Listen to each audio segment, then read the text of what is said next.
Assalamualaikum warahmatullahi wabarakatuh. Welcome back to our channel. Hope you all are good at your home and doing great. So आज है CD preparation day 15 और finally आज हम history का last chapter देखने वाले हैं। इससे पहले पॉलिटिक्स का पोर्शन ख़त्म हो चुका है, इंग्लिश का पोर्शन ऑलमोस्ट कंप्लीट हो चुका है और ज्योग्राफी में जो है थोड़ा सा बाकी, ज्योग्राफी का थोड़ा ज़्यादा बाकी है, which I upload it as soon as possible. तो ऑलमोस्ट आपके जो है सब्जेक्ट्स मैंने कवर करा दिए हैं। अगर आपने अब तक नहीं देखा है तो आपको जो है प्लेलिस्ट की लिंक डिस्क्रिप्शन बॉक्स में मिल जाएगी, आपको जाकर ज़रूर चेक करिएगा, उसमें आपकी पूरी तैयारी हो जाएगी सीईटी के लिए। तो आज जो है हमारा है 9th चैप्टर तारीखी विरसों का तहफ़्फ़ुज़। बहुत लंबा चैप्टर है और बहुत से उसमें जो है बहुत सी चीज़ें आपको याद करने वाली है और वो हो सकता है आपको काफ़ी टफ पड़े, क्योंकि उसमें जो है बुक्स के नाम हैं और बहुत से नाम जो है मराठी में है, तो और नाम भी जो है राइटर्स के वो भी मराठी में, तो it might be a bit difficult for you, लेकिन आप लोग जो है उसको रोज़ थोड़ा थोड़ा रिवाइज करते रहें तो आपको याद हो जाएगा। इस चैप्टर के शुरुआत में दिया है आपको तीनों माखज़, ज़बानी, तहरीरी और तबई माखज़, और उसमें बताया है कि इन तीनों माखज़ को जब जमा किया जाता है या जो आसार कदीमा का डिपार्टमेंट है वहाँ पर जब लाया जाता है तो इसका तहफ़्फ़ुज़ किस तरह किया जाता है। तो इसमें जो है पहले ज़बानी माखज़ है, तो जब भी ज़बानी माखज़ कहीं से, ज़बानी माखज़ यानी अवामी रिवायती गीत, लोक कथा, लोकगीत और जो पुआड़े, मुहावरे, ज़रबुल इम्साल, ये सब है, जो ये सब है ज़बानी माखज़ में आते हैं। तो ज़बानी माखज़ जो भी होते हैं, अवामी रिवायती गीत, कहानी वगैरह, इनके मजमूए मुरत्तिब किए जाते हैं, इनको लिख के तहरीर करके जो है रखा जाता है। जमाशुदा वसाइल की दर्जाबंदी ने तज्ज़िया करना, फिर उनको मौजू के मुताबिक जो है तरतीब देना, और लास्ट में तहकीक शुदा ज़बानी वसाइल की नशर व इशाअत यानी उसको जो है मीडिया में फैलाना, जो भी तरीके का मीडिया हो, चाहे फिर वो न्यूज़पेपर हो या इंटरनेट हो या अदर सोशल मीडियाज़ हो, तो इस तरीके से ज़बानी माखज़ को महफूज किया जाता है। अब इसमें कारामत तरबियत जो है क्या क्या है, तो आपको समाजी उलूम की जानकारी होनी चाहिए, तारीख़ और तरीक़त तहकीक, कुतुब खानों का इंतज़ाम क्योंकि उसे जो है तरतीब देना होता है, समाजी इमरानियत और तहकीकी तरीका, असातीर और लिज़ानियात यानी लैंग्वेज जो है लिंग्विस्टिक स्टडीज़ जो है वो आपको बहुत अच्छे से आनी चाहिए इस फील्ड में जाने के लिए। देन तहरीरी माखज़ की बात करें, तहरीरी माखज़ में हर तरह की तहरीरी चीज़ आती है, फिर चाहे वो दस्तावेज़ात हो, खतूत हो, किसी किस्म की कुंदा तहरीरें हो, कोई सिक्के तबई में आते हैं, और कोई तस्वीर हो, फ़ोटो हो, किताबें हो या मैगज़ीन्स, इस तरीके की जो भी चीज़ें सब जो है ये तहरीरी माखज़ में शामिल की जाती है। तो इनके तहफ़्फ़ुज़ के लिए कुछ जो है ख़ास केमिकल्स आते हैं और कुछ खास सफाई के तरीके आते हैं, उन्हीं तरीक़ों से जो है इनकी सफाई की जाती है, क्योंकि आप अगर किसी भी केमिकल या किसी भी लिक्विड से जो है उसे साफ़ करेंगे तो हो सकता है उसकी इंक फेड हो जाए, या हो सकता है उसकी इंक जो है वो मिट जाए या ख़राब हो जाए या फट जाए। तो इस वजह से जो है इसको बहुत ही जो है एकदम कापूस की जो है बर्ड्स की तरह आती है स्टिक्स, उससे जो है साफ़ किया जाता है। फिर जब साफ़ सफाई हो जाती है उसके बाद दस्तावेज़ात की तारीख़ मुअय्यन करना, यानी वो किस दौर से ताल्लुक़ रखता है, और फिर उसके हिसाब से उसको अरेंज करना, उसकी नशर इशाअत करना। बहुत से आपने प्रोग्राम्स देखे होंगे जिसमें इस तरीके के ओल्ड डॉक्यूमेंट्स को जो है पढ़ा जाता है, लोगों को उसके बारे में बताया जाता है, तो ये सारी चीज़ें जो है नशर इशाअत में आती है। मुरत्तिब शुदा अदब और तहकीकी नताइज की भी नशर इशाअत यानी जो फिर इस पर रिसर्च होती है उनकी भी नशर इशाअत। अब इसमें कारामत तरबियत बहुत सारी है, जैसे आपको सबसे पहले तो ज़बान का इल्म होना चाहिए, वो भी पुरानी जो रस्मुल ख़त थे उसमें, जैसे ब्राह्मी है, मोड़ी है, फ़ारसी है, ये सब जो है रस्मुल ख़त पुराने दौर में इस्तेमाल होते थे, तो इनका इल्म होना और इनकी ज़बानी तरतीब यानी किस तरीके से लैंग्वेज इवॉल्व हुई है इसका इल्म होना ज़रूरी है। तारीख़ी अहद का समाजी ढांचा, रिवायात, अदब, सकाफ़त, हुकूमती इंतज़ाम वगैरह की बुनियादी मालूमात, यानी आपको तारीख़ की मुकम्मल मालूमात होनी चाहिए। हर दौर में समाज किस तरीके का था, वहाँ पर किस तरीके के लोग थे, कौन से मज़हब थे, कौन सी रिवायत थी, ये सब आपको मालूम होना चाहिए। फिर उस वक्त का जो आर्ट्स डिपार्टमेंट था वो कैसा था, यानी तर्ज़ मुसव्वरी क्या थी, तर्ज़ संग तराशी क्या थी, उस वक्त जो है पेंटिंग्स और जो है स्कल्पचिंग जिसे कहते हैं यानी मूर्तियाँ बनाना वो कैसी होती थी, कौन से, जैसे हमने जो है बहुत सी टाइप्स पढ़ी हैं इसमें, तो वो जो है किन टाइप्स में होती थी, ये सब जो है मालूमात होनी चाहिए। फिर कागजात की किस्में, रोशनाई और रंगों का इल्म, क्योंकि तहरीरी अदब है तो कागज़ जो है इस्तेमाल होता है, या कोई कागज़ की बजाय कोई दूसरी चीज़ इस्तेमाल हो रही, कोई कुंबा जो है कुतबा इस्तेमाल हो रहा है, तो उसकी भी मालूमात होनी ज़रूरी है। कुंदा तहरीरों के लिए इस्तेमाल किए गए पत्थर और धातुओं के मुतालिक मालूमात। फिर दस्तावेज़ात की सफाई और तहफ़्फ़ुज़ की खातिर दरकार कीमियाई अमल के लिए ज़रूरी आलात, और जैसा मैंने कहा कोई भी केमिकल से जो है इसे साफ़ नहीं कर सकते। कुछ ख़ास जो है माइल्ड केमिकल्स होते हैं जो कि तहरीर को नुकसान नहीं पहुंचाते या इंक को नुकसान ना पहुंचाते हुए जो है सारी जो है सफाई हो जाती है। फिर अजायब घर में उसके नुमाइश का इंतज़ाम और इत्तलाती तकनीक, यानी जहाँ उसको प्रिजर्व करके रखा जाए, या तो वो आर्काइव्स होते हैं या तो वो म्यूजियम्स होते हैं। मतलब डॉक्यूमेंट्स आर्काइव्स में रखे जाते हैं और म्यूजियम में भी जो है काफ़ी कुछ डिस्प्ले किया जाता है। तहकीकी मुकाला नगारी, फिर वो जो है उसकी नशर इशात का काम होगा। तो इन सब जो है ये सब चीज़ें अगर आपको आती तो आप इस फील्ड में जा सकते हैं।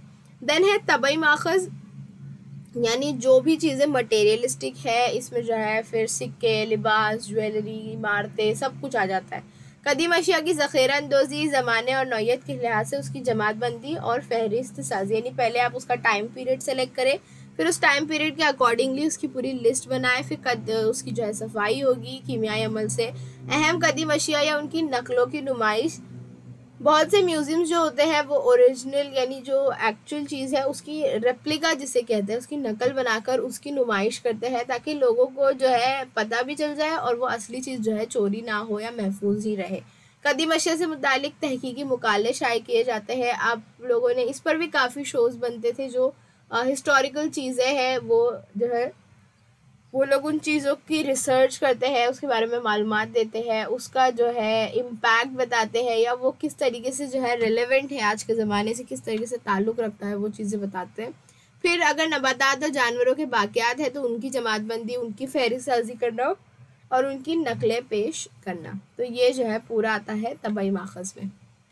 इसमें जो है आसार कदीमा बहुत ज़रूरी है। आसार कदीमा के तरीका, तहकीक, उसूल और कदीम तहज़ीब का तारुफ होना चाहिए। कदीम अशिया की तैयारी में इस्तेमाल किए गए पत्थर, मादनियात, धातें, चीनी मिट्टी जैसे ज़राए के इलाकाई माखज़, उनकी कीमियाई खुसूसियात का इल्म, जो भी मटेरियल यूज़ होते हैं इन चीज़ों को बनाने के लिए उसका इल्म होना ज़रूरी है। और फिर सफाई किस तरीके से करनी है इसका इल्म होना भी बहुत ज़्यादा ज़रूरी है। तो ये जो था हमारा था तबई माखज़। उसके अलावा जो है आते हैं जो मुख्तलिफ तर्ज़ फ़नून और उनके इर्तिका, क्योंकि अगर आपको किसी किस्म की तस्वीर मिली हो, किसी किस्म की जो है मूर्ति मिली हो, तो फिर आपको उसकी तारीख़ और इर्तिका का इल्म होना ज़रूरी है, तभी आप जो है उसको क्लासीफाई कर पाएंगे।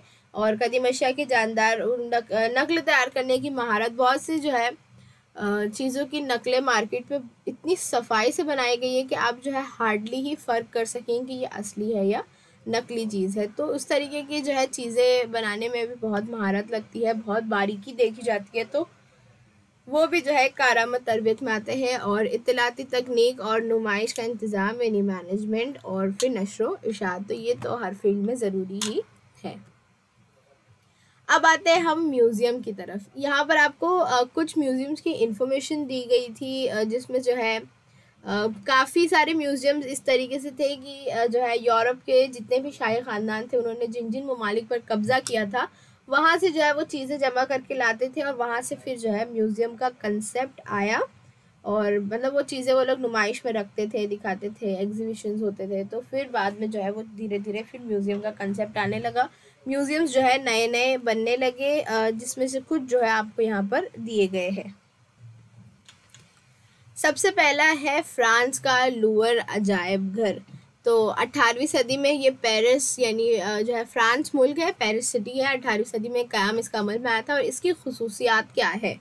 सबसे पहले तो यहाँ पर ये फ्रांस में है, यहाँ पर फ्रांस के शाही ख़ानदान के ज़रिए लाई गई तमाम फ़नी अशिया रखी गई है। और सबसे इम्पॉर्टेंट चीज़ यहाँ पर लियोनार्डो दा विंची की सबसे मशहूर तस्वीर मोनालिसा को यहाँ पर यानी इस जगह पर जो है उसकी नुमाइश की गई है, यानी यहाँ पर वो चीज़ रखी गई है। इसके अलावा नेपोलियन बोनापार्ट की बैरूनी हमलों के दौरान लाई गई जो अशिया थी वो, तो इस तरीके से मतलब अशिया ला कर जमा करते करते वो लोगों ने जो है कम से कम 3,80,000 से ज़्यादा अशिया वहाँ जमा कर ली, जो कदीम दौर से लेकर जदीद दौर तक हर टाइम पीरियड की जो है चीज़ें वहाँ पर मौजूद है। फिर सेकंड है हमारा बरतानवी अजायब घर ऑफ इंग्लैंड, जो है ये लंदन में है, यानी इंग्लैंड में लंदन में जो है ये भी है 18वीं सदी का ही। और इनकी जो है खसूसियात क्या है, फितरी उलूम के माहिर सर हेंस स्लोवेन ने अजायब घर की 71,000 चीज़ें इंग्लैंड हाकिम जॉर्ज दुआम के हवाले की और वहाँ से फिर जो है ये बना। किताबें, तस्वीर, नबातात के नमूने, इसमें बहुत कुछ चीज़ें जो है शामिल थी। और फिर अंग्रेज़ों ने जो दूसरे मुल्कों से तारीखी अशिया जो लेकर आए थे वो लोग, वो अपने वतन में सजाया, मतलब उन चीज़ों की भी जो है नुमाइश यहाँ पर की गई। और टोटल 80 लाख से ज़्यादा अशिया जो है यहाँ पर मौजूद है। एंड मोस्ट प्रोबेबली कोहिनूर का हीरा भी यहीं रखा गया हो, या बहुत सी इंडियन चीज़ें आपको वहाँ पर मिलेगी। National museum of natural history, United states of America, जैसे इसके नाम से समझ में आ रहा है ये कुछ तरीके से काफ़ी हद तक नेचर से जुड़ा हुआ है, नेचुरल हिस्ट्री से जुड़ा हुआ है। तो इसकी जो है शुरुआत हुई थी अमेरिका के स्मिथसोनियन इंस्टीट्यूशन के ज़ेर इंतज़ाम जो है कुदरती तारीख का ये अजायब घर बनाया गया 1846 में। इसमें कुदरत से रिलेटेड चीज़ें यानी नबातात, जानवर के बाक़ियात और उनके ढांचे, फिर कुछ जो है ऐसे बहुत खूबसूरत तरीके से जो है 3D एनिमल्स बनाए गए हैं, जो कि ऐसे आपको अलग अलग जगह पर जो है दिखेंगे। आप इसका जो है सर्च करके देखिएगा, काफ़ी सारे जो है बहुत इंटरेस्टिंग चीज़ें वहाँ बनाई गई है नबातात और जानवरों के मुतालिक। फिर मादनियात, पत्थर, इंसान के रकाज़ात और कदीम अशिया की इस तरीके के कुछ 12 करोड़ से ज़्यादा नमूने जो है वहाँ पर मौजूद है। यानी कि ये जो है नेचुरल हिस्ट्री पर बेस्ड एक बहुत इम्पॉर्टेंट और बहुत बड़ा म्यूज़ियम बनाया गया है अमेरिका में। देन आते हैं हम हमारे भारत में। भारत के कुछ इम्पॉर्टेंट म्यूज़ियम्स के नाम आपको यहाँ दिए, जैसे कि भारत का पहला म्यूज़ियम है इंडियन म्यूज़ियम, जो एशियाटिक सोसाइटी की तरफ से बनाया गया था और ये जो है कोलकाता में मौजूद है। देन नेशनल म्यूज़ियम है दिल्ली में। उसके बाद छत्रपति शिवाजी महाराज अजायब घर, जिसे पहले जो है प्रिंस ऑफ वेल्स म्यूज़ियम कहा जाता था। तो ये जो है म्यूज़ियम था, आज़ादी के दौर से जो है ये म्यूज़ियम बनना शुरू हुआ था। और उसके बाद है हैदराबाद का सालार जंग म्यूज़ियम, बहुत बहुत बहुत खूबसूरत म्यूज़ियम है, लाइक बहुत अच्छा म्यूज़ियम है ये भी। और अहमदाबाद में the calico museum of textiles, textile यानी जो कपड़ों की इंडस्ट्री होती है वो। अब ये चीज़ याद रखिए, भारत का पहला अजायब घर जो था वो कोलकाता का इंडियन म्यूज़ियम था, जो एशियाटिक सोसाइटी ऑफ बंगाल की तरफ से 1814 में बनाया गया था। फिर भारत का दूसरा अजायब घर था जो चेन्नई का गवर्नमेंट म्यूज़ियम है, जो 1851 में बनाया गया था। और जो भारत का नेशनल म्यूज़ियम है वो 1949 में दिल्ली में कौमी अजायब घर नाम से कायम किया गया था। अब कई जो है बड़े अजायब घर के ज़ाती मुहाफ़िज़ खाने होते हैं, लाइब्रेरीज़ होती है, कई यूनिवर्सिटीज़ इनसे कनेक्टेड होती है, तो इसलिए जो है एक इल्म अजायब घर नाम से मज़मून पढ़ाया जाता है। और वो किन यूनिवर्सिटीज़ में पढ़ाया जाता है, जैसे कौमी अजायब घर है जो दिल्ली का, वहाँ पर ये मौजूद है। महाराज सियाजी राव यूनिवर्सिटी है वडोदरा की, वहाँ ये मौजूद है। कोलकाता यूनिवर्सिटी कोलकाता में मौजूद है। बनारस हिंदू यूनिवर्सिटी जो है वाराणसी यानी बनारस में जो है वो। अलीगढ़ मुस्लिम यूनिवर्सिटी में ये सब्जेक्ट मौजूद है। और जिवाजी यूनिवर्सिटी जो है ग्वालियर में, वहाँ पर जो है ये मजमून मौजूद है। अब बात करते हैं इस म्यूज़ियम की, छत्रपति शिवाजी महाराज अजायब घर मुंबई का। तो इसकी पूरी हिस्ट्री है। 1904 में जब प्रिंस ऑफ वेल्स आए थे भारत की सैर के लिए, तब जो है कुछ मुअज़्ज़िज़ लोगों ने उनकी जो है आने की यादगार के तौर पर ये जो है बनाने का फ़ैसला किया। 1905 में संग बुनियाद रखा गया, नहीं इसकी जो है शुरुआत हुई बनने की, और इसका नाम जो है Prince of Wales Museum of Western India रखा गया। बट 1998 में इसका नाम बदल दिया गया और इसका नाम छत्रपति शिवाजी महाराज अजायब घर रखा गया। ये पूरा जो म्यूज़ियम है ये इंडो गॉथिक बेस्ड है, यानी कि जो है गॉथिक यानी जो अंग्रेज़ों का तरीका होता है, तो इंडो गॉथिक यानी ऐसा तामीरी तरीका जिसमें अंग्रेज़ और इंडिया की जो है तामीरी तरीके का मिलन दिखता हो। आप अगर उसका स्ट्रक्चर देखेंगे तो आपको काफ़ी जो है इसमें अंग्रेज़ों वाली वाइब्स आएगी। इसे मुंबई शहर की अव्वल दर्जे की तहजीबी विरसा की हामिल इमारत का मकाम हासिल है, बहुत खूबसूरत है। और म्यूज़ियम भी जो है बहुत अच्छा है। इस अजायब घर में फ़नून, आसार कदीमा और कुदरती तारीख इस तरीके की 3 जो है डिवीजन किए गए हैं और तकरीबन 50,000 अजायबात जो है यहाँ पर जमा किए गए हैं। अब आता है कुतुब खाने पर यानी लाइब्रेरी पे। तो दुनिया की जो तब सबसे कदीम 3 कुतुब खाने हैं वो है तक्षशिला यूनिवर्सिटी, जो कि 500 कबल मसीह से 500 ईस्वी तक में बताई जाती है, और मेसोपोटामिया के असीरियन सल्तनत का बादशाह असूर बानीपाल का जो है कुतुब खाना था 700 कबल मसीह का, और मिस्र के स्कंदरिया का कुतुब खाना जो कि 400 कबल मसीह का था।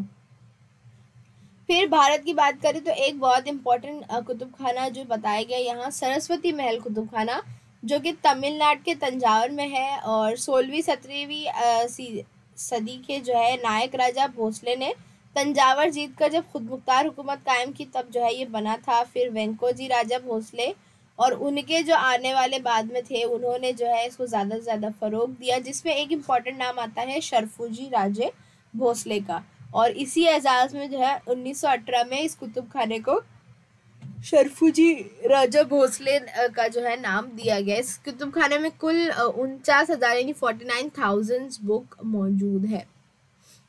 दूसरे कुछ इम्पोर्टेंट कुतुब खाने जैसे कि national library of Kolkata, Nehru memorial museum and library of Delhi, library of Asiatic society Mumbai, और ड्यू सुजन लाइब्रेरी भी जो है ये दोनों मुंबई में है, and state central library Hyderabad. तो ये जो है भारत की कुछ इम्पोर्टेंट लाइब्रेरीज के नाम है। अब ये वाला सेक्शन बहुत इम्पोर्टेंट है, इसमें जो है आपको पूरा आर्काइव्स के बारे में दिया गया है। भारत का पहला सरकारी मुहाफिज खाना यानी पहला आर्काइव जो है 1891 का इंपीरियल रिकॉर्ड डिपार्टमेंट था, जो कि कोलकाता में कायम किया गया था, जिसको बाद में 1911 में दिल्ली में मुंतकिल कर दिया गया। फिर 1998 में भारत के प्रेसिडेंट थे KR नारायण, उन्होंने कौमी मुहाफिज खाने को आवाम के लिए खुला कर देने का ऐलान किया, यानी अब जो है आवाम भी वहाँ जाकर वो सारी डॉक्यूमेंट्स और मतलब जो चीज़ें वहाँ महफूज की गई थी वो देख सकती है। 1748 से यहाँ पर जो है दस्तावेजात तरतीब से लगाकर रखे गए, यानी 1748 से आज के दौर तक के सारे दस्तावेजात वहाँ मौजूद है, जिसमें अंग्रेज़ी, अरबी, फ़ारसी, हिंदी, संस्कृत, उर्दू और दूसरी जो मोड़ी रस्मुल ख़त है, ये सब जो है इन सारी लैंग्वेजेस में डॉक्यूमेंट्स वहाँ मौजूद है। और इसकी जो है दर्जाबंदी 4 उसमें हुई है, उमूमी, कदीम उलूम, मखतूतात और निजी दस्तावेज़। इसके अलावा जो है ये तो नेशनल हो गया, लेकिन हर रियासत में भी जो है अपने आर्काइव मौजूद है। जैसे महाराष्ट्र की बात करें तो मुंबई, पुणे, कोल्हापुर, औरंगाबाद और नागपुर में जो है फैली हुई है महाराष्ट्र आर्काइव्स की ब्रांचेस, और पुणे के मुहाफिज खाने में मराठों की तारीख से मुतालिक 5 करोड़ मूड़ी रस्मुल ख़त के दस्तावेजात मौजूद हैं, जिसे पेशवाओं का दफ्तर कहा जाता है। अब आते हैं लुगत पर। सबसे टफेस्ट पार्ट जो है इस पूरे चैप्टर का वो लुगत का ही था, क्योंकि इसमें काफ़ी नाम दिए गए हैं। लुगत जो है बेसिकली 2 टाइप की होती है, एक जो सब्जेक्ट बेस्ड होती है और एक जो गैर मुनज़्ज़म लुगत, यानी बस जो है उसमें अल्फाज की तरतीब दी होती है, और एक सब्जेक्ट यानी एक पर्टिकुलर सब्जेक्ट से रिलेटेड वर्ड्स या टर्म्स जो है उसमें दी गई होती है। अब लुगत की किस्में देखते हैं। जो है 4 शोबे हैं, जैसे अल्फाज की लुगत, दायरतुल मारिफ, कामुसुल अदब और इशारिया। अल्फाज की लुगत यानी इसमें अल्फाज से मुतालिक सारी डिटेल जो हम वोकेबलरी बोलते हैं, वर्ड ग्रामर, वो जो है इसमें होगा, यानी अल्फाज का ज़ख़ीरा, उसके मानी, उसका सिनोनिम्स, उसका एंटोनिम्स यानी उसकी हम मानी वर्ड, मुतबादिल लफ्ज़, उसकी ज़िदे, और फिर जो है उसका ओरिजिन कहाँ से हुआ, उसकी कहावत, मुहावरे, सब कुछ जो है इसमें दिया होता है। देन दायरतुल मारिफ आता है, जिसे हम कहते हैं इंसाइक्लोपीडिया। इंसाइक्लोपीडिया जो है एक है जामे इंसाइक्लोपीडिया, यानी पूरा ओवरऑल होता है जैसे ब्रिटानिका वगैरह है, और एक जो है एक एरिया वाइज हो, जैसे रियासत महाराष्ट्र का है, या Urdu encyclopedia, encyclopedia of Islamic, यानी एक पर्टिकुलर टॉपिक पर हो ये। फिर कामुसुल अदब की बात करें तो इसमें किसी भी मौजू को मुकम्मल तौर पर पेश किया जाता है, यानी कि एक मखसूस टॉपिक पर जो है माहिरीन बैठते हैं, उनके सारे मजमून आर्टिकल्स जो पिछले गुजरे हैं उसे जमा किया जाता है, देन फिर ये छापा जाता है। तो ये जो है टॉपिक बेस्ड होती है, सब्जेक्ट बेस्ड होती है। जैसे महाराष्ट्र जीवन जिल्द की जो है मतलब 2 वॉल्यूम में छपी है ये। फिर पूना शहर जो है इस पर भी 2 बुक छपी है। सालनामा मनोरमा भी जो है टाइम्स ऑफ इंडिया, ये ईयर बुक है, यानी पूरे साल भर में क्या गुजरा है वो सब इसमें दिया गया है। और फरंगे अदबियात होती है, यानी किसी भी लिटरेचर की पूरी इंफॉर्मेशन जो है एक उसमें दी गई थी, यानी उनका पूरा इर्तिका जो है इसमें मेंशन कर दिया जाता है। देन है फरहंगे इशारिया, ये जो है इंडेक्स की तरह ही होता है। जैसे किताब के आखिर में जो है आपको ये अक्सर देखने मिलेगा कि जो भी चीज़ें मेंशन की गई थी, जो भी वज़ाती इशारे होता है, यानी अगर आपको कोई वर्ड या कोई टर्म है वहाँ पर या कोई शख्स है तो उसको अंडरलाइन कर दिया जाएगा और फिर आखिर में जो है उसकी डिटेल्ड इंफॉर्मेशन वहाँ पर होती है। अब है लुगत और तारीख, यहाँ से बहुत ध्यान दीजिएगा, सब नाम है क्योंकि जैसे पहली एक इम्पॉर्टेंट लुगत है भारत की महादेव शास्त्री जोशी की भारतीय संस्कृति कोश। उसके अलावा उर्दू में उर्दू आलमी इंसाइक्लोपीडिया और उर्दू साइंस इंसाइक्लोपीडिया बहुत अहमियत के हामिल है। मगरबी ममालिक की बात करें तो नेचुरल हिस्ट्री पहली सदी ईस्वी में बड़े प्लेनी की मुरत्तिब करदा पहली लुगत थी नेचुरल हिस्ट्री पर बेस्ड। फिर 18वीं सदी में फ्रांसीसी दारुल मारिफ यानी फ्रांसीसी इंसाइक्लोपीडिया जो है लुगत तरतीब दी गई। फिर इंसाइक्लोपीडिया ऑफ ब्रिटानिका जो कि अब उसकी वेबसाइट भी है और बहुत बहुत बहुत इम्पॉर्टेंट बहुत हेल्पफुल वेबसाइट है, मतलब आपको उसमें ऑलमोस्ट सारी इन्फॉर्मेशन बहुत तरतीब में दी हुई रहती है। इंसाइक्लोपीडिया ऑफ ब्रिटानिका 1767 में ये शाये हुई थी और अब जो है वेबसाइट पर भी मौजूद है।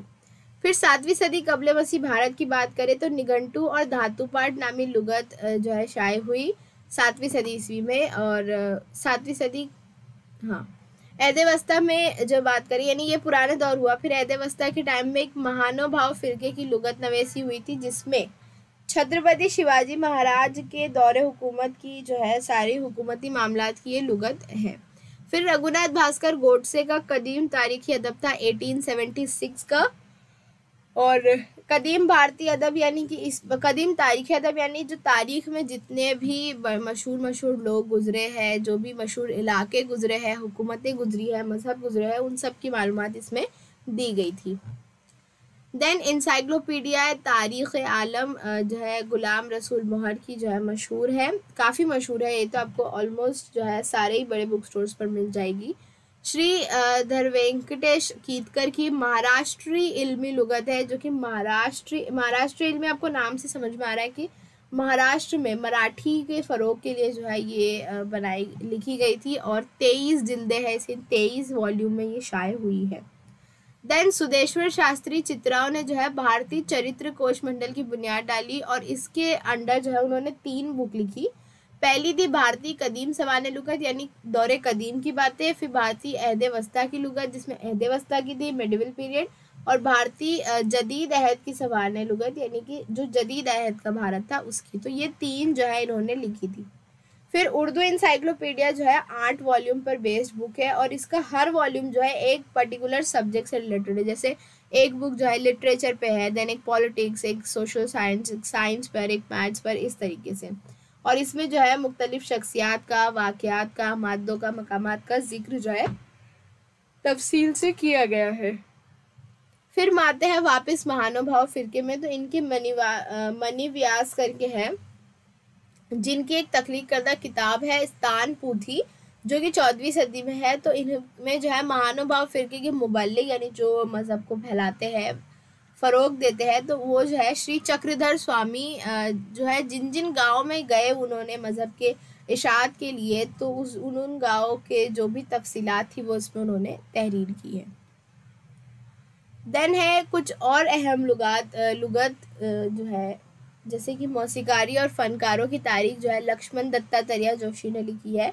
उसके बाद एक जो है SR दाते की किताब है मुजाहिदीन आज़ादी की सवाने लुगत। इसमें जो है कुछ 250 मुजाहिदीन आज़ादी यानी फ्रीडम फाइटर्स जो है उनका जिक्र किया गया है, उनका तारुफ प्लस तस्वीर है। और मुजाहिदीन आज़ादी सवानी लुगत एक NR पाठक ने भी लिखी थी जिसमें आज़ादी की लड़ाई बिलखुसूस जो जिन सिपाहियों को या जिन रहनुमाओं को कैद हुई, फांसी हुई, जेल में गए, वो सारे लोगों की ज़्यादा डिटेल्स जो है इसमें मौजूद है। देन है कदीम भारतीय फरहंग मकामात ऑफ 1969, ये जो है सुदेश्वर शास्त्री चित्राओं ने लिखी है और इसमें जो है वैदिक अदब से लेकर फिर अहदवस्ता की तहजीब और जैन, बुद्ध, चीनी अदब, जो जोग्राफियाई मकामात की मालूमात, सब कुछ जो है इसमें दिया गया है। लास्टली दारतुल मारिफ और भारतीय तहजीबी दारतुल मारिफ जो है महाराष्ट्र के पहले वजीर आला यशवंतराव चौहान ने मराठी जबान की इर्तिका के लिए महाराष्ट्र राज्य साहित्य संस्कृति मंडल की तरफ से एक दारतुल मारिफ की तख्लीक का आगाज़ किया, जिसपे जो है इस चीज़ पर फिर जो है लक्ष्मण शास्त्री जोशी ने काम किया और फिर जो है इसमें दुनिया भर का इल्म तफसीली तौर पर दिया गया है, जिसमें तारीख के मजमून से मुतालिक अहम इंदराजात मौजूद है। अगर आपके पास वक्त हो तो ये सारी चीज़ें आप सर्च करके चेक ज़रूर करिएगा। भारतीय तहजीबी दारतुल मारिफ महादेव शास्त्री जोशी के अंडर जो है दारतुल मारिफ बराए भारतीय तहजीब की 10 यानी भारतीय तहजीब के मुतालिक पूरी जो है इंफॉर्मेशन, लाइक हर स्टेट की हिस्ट्री, हर स्टेट से रिलेटेड जो है वहाँ की जोग्राफी, वहाँ की कल्चर, वहाँ के लोग, सब कुछ जो है इसमें दिया गया है। टोटल 10 जिल्दे यानी 10 वॉल्यूम इस पर जो है छापे गए हैं। इस दारतुल मारिफ में आज से तो हिमाचल यानी जैसी भारत की तारीख, जोग्राफिया, मुख्तलिफ ज़बान बोलने वाले लोग, तारीख, त्यौहार, मेले, तहजीब, सब पर जो है तवज्जो दी गई है। तो ये ऑलमोस्टली हम ऐसा कह सकते हैं कि पूरी भारतीय तहजीब को इस बुक में लिखा गया है। तो यहाँ पर फाइनली हमारा चैप्टर ख़त्म होता है। फाइनली आपकी सीईटी की हिस्ट्री प्रिपरेशन होपफुली कंप्लीट होती है इस वीडियो के साथ, और जो नोट्स बाकी है वो भी मैं अपलोड कर दूँगी, और टेस्ट भी जो है अपलोड हो गए। मतलब अगर आप अब तक वीडियो देख रहे हैं तो नोट्स होपफुली अपलोड हो गई होगी सभी चैप्टर्स की, और जो टेस्ट है उस पर भी काम चल रहा है, वो भी मैं जल्दी अपलोड कर लूँगी। आप डिस्क्रिप्शन बॉक्स जो है चेक करते रहा करिए, और वीडियो को लाइक करिए, शेयर करिए, सब्सक्राइब करिए अगर आप चैनल पर नए हैं। And thank you very much for watching. Take care, bye bye.